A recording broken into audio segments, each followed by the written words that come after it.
الحمد لله رب العالمين والصلاة والسلام على سيد الأنبياء والمرسلين وعلى آله وأصحابه أجمعين اما بعد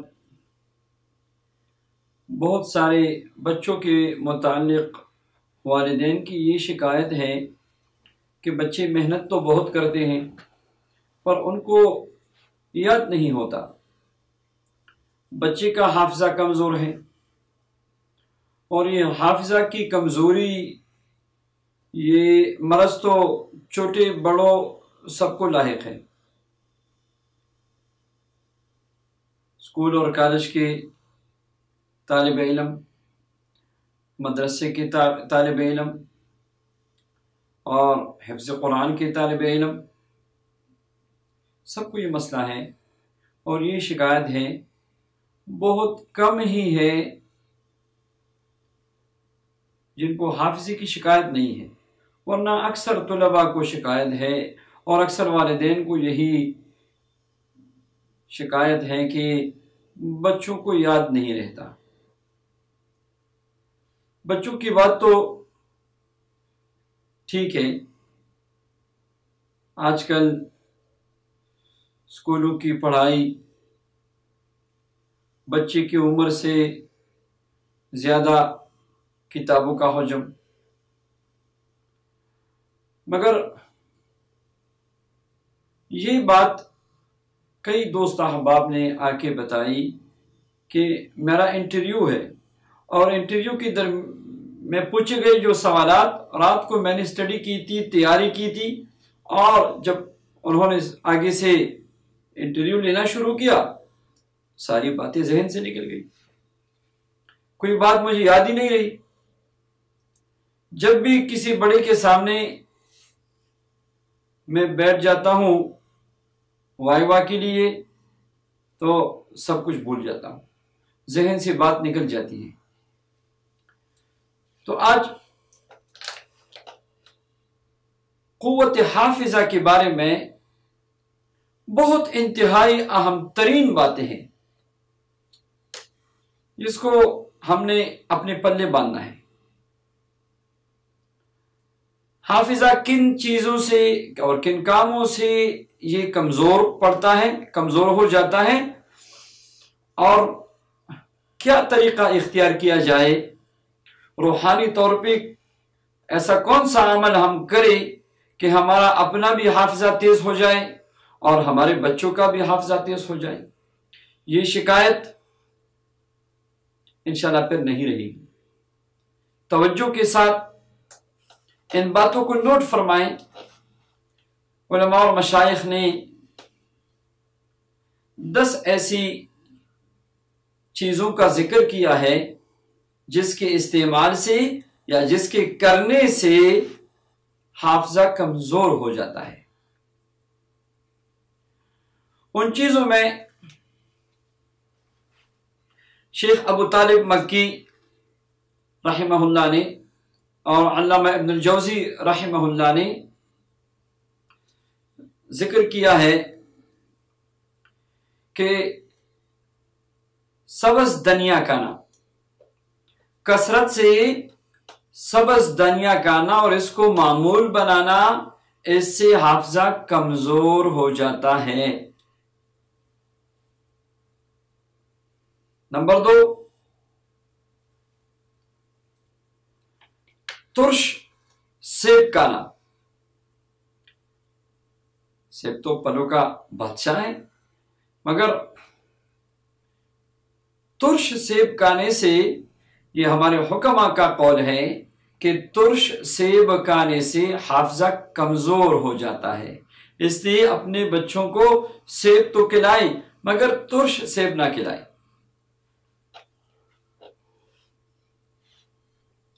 اور نمبر 3، ٹھہرے ہوئے پانی میں پیشاب کرنا۔ ٹھہرے ہوئے پانی میں پیشاب کرنا، بول کرنا شریعت نے منع بھی فرمایا ہے۔ شریعت کے ہر حکم میں بہت ساری دنیاوی اور اخروی، روحانی اور مادی حکمتیں ہیں۔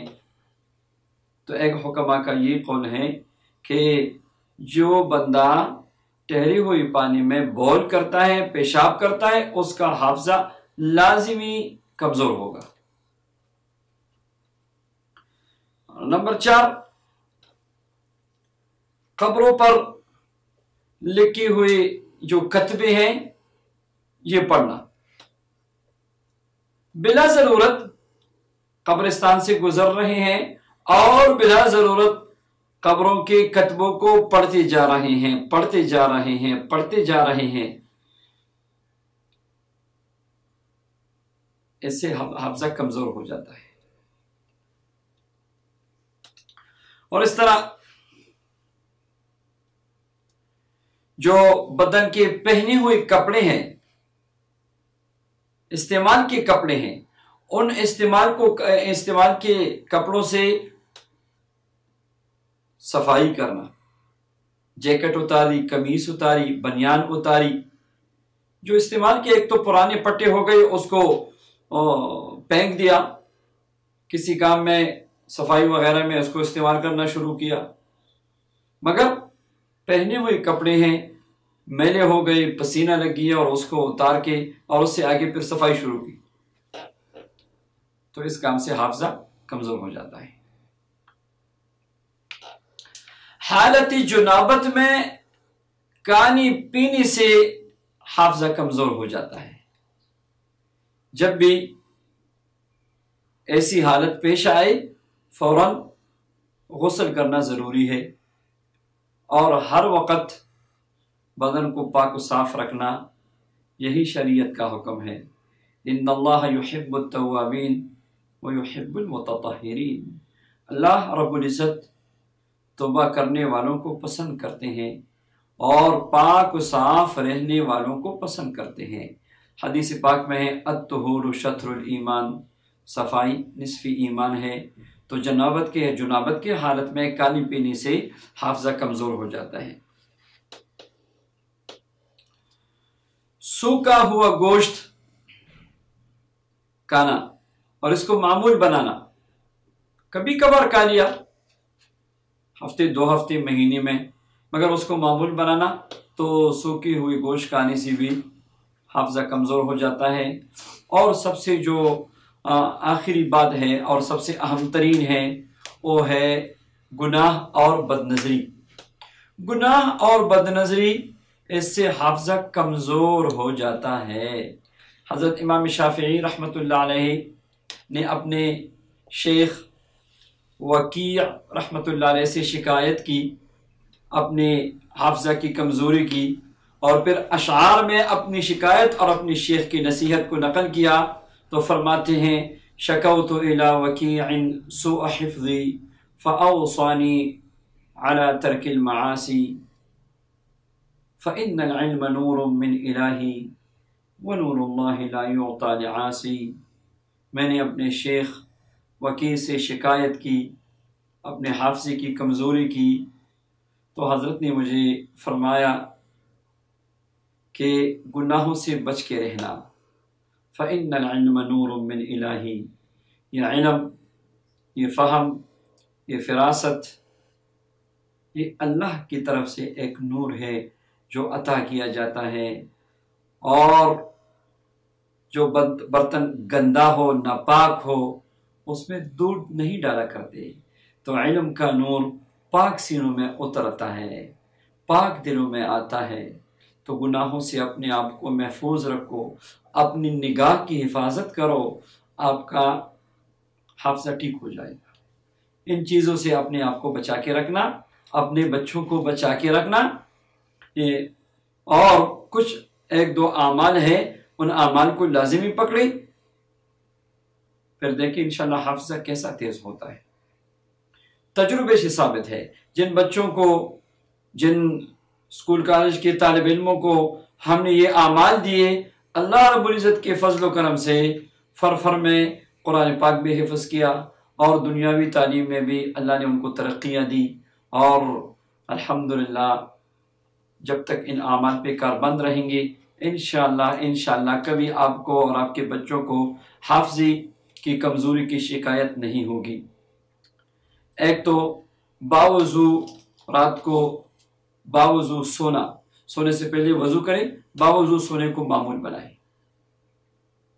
دوسرا، جب آپ سونے کا ارادہ کریں، لیٹ جائیں بیڈ پہ، تو اعوذ باللہ بسم اللہ پڑھ کے سورہ کوثر 21 مرتبہ پڑھ کر اپنی سینے پہ پھونک مارے۔ اور والدین اگر بچے نہیں پڑھ سکتے تو والدین پڑھ کے دم کرے بچوں کو۔ فجر کی نماز کے بعد یا علیم 111 مرتبہ پانی پر دم کر کے پینا شروع کرے، یا والدین اپنے بچوں کو دم کر کے پانی پلانا شروع کرے۔ اور دن میں کسی بھی وقت، عصر کے بعد یا مغرب کے بعد یا عشاء کی نماز کے بعد، یہ اسماء مبارکہ 11 دفعہ پڑھنا شروع کرے۔ اللہ رب العزت کے فضل و کرم سے جو بچے کئی دن میں ایک رکوع یاد نہیں کر پاتے، وہ انشاءاللہ ایک دو دنوں میں پورا پارا حفظ کریں گے انشاءاللہ۔ ان کا حافظہ اتنا تیز ہو جائے گا۔ یہ اسماء مبارکہ 11 مرتبہ، یا حی یا قیوم، یا رب موسیٰ و ہارون و رب ابراہیم و یا رب محمد اجمعین ارزقنی الفہم وارزقنی العلم والحکمت والعقل برحمتک یا ارحم الراحمین۔ دوبارہ اس کو نوٹ کریں، یا حی یا قیوم، یا رب موسیٰ و ہارون ورب ابراہیم ویا رب محمد اجمعین صلی اللہ علیہ وسلم ارزقنی الفہم وارزقنی العلم والحکمت والعقل برحمتک یا ارحم الراحمین۔ 11 مرتبہ ان اسماء مبارکہ کا ورد کرے، انشاءاللہ اللہ تعالیٰ کے فضل و کرم سے یہ شکایت ہمیشہ کے لیے ختم ہو جائے گی۔